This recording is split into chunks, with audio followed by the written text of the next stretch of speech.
नमस्कार, मी फाल्गुनी पुष्पराज गायकवाड. आपलं वृत्तांत जिल्हा न्यूज मध्ये स्वागत आहे. पाहूया शहरातील ताज्या घडामोडी. दादा, मतदानाची तारीख पुढे ढकलल्यानंतर प्रचाराची गती मंदावली होती. आता ती पुन्हा कशी परत आणत आहात?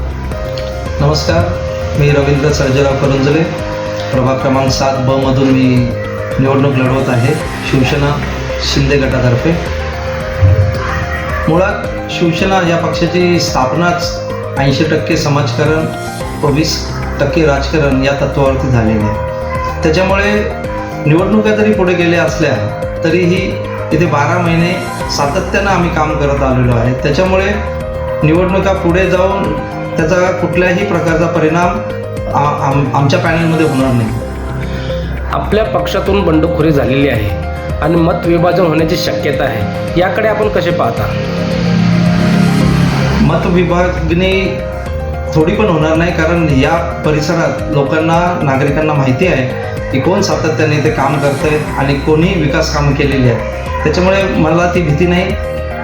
माझ्याच जरी पक्षातील बंडखोर कोण उभा आहे, परंतु मला नाही वाटत त्याचा फारसा परिणाम या मतदानावरती होईल. लोकांपर्यंत जात असताना महत्त्वाचे मुद्दे कोणते येत आहे समोर? मुळात आमचा मुद्दाच विकास आहे.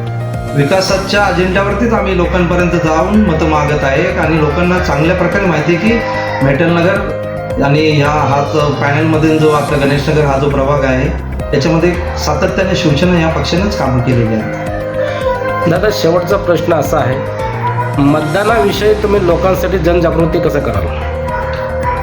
मुळात लोकशाही बळकट करण्याच्या दृष्टीनं मतदारांनी उत्स्फूर्तपणे मतदानासाठी त्या दिवशी 20 तारखेला जाऊन मतदान केले पाहिजे असं मी त्यांना आवाहन करत आहे. तसेच प्रभागामध्ये जो सातत्यानं काम करतोय आणि ज्यांनी विकास कामं केलेत आणि जो अडीअडचणीच्या वेळेत प्रभागातील नागरिकांसाठी धावून जाणाऱ्या उमेदवारालाच मतदारांनी मतदान केलं पाहिजे अशी माझी विनंती राहील मतदारांना.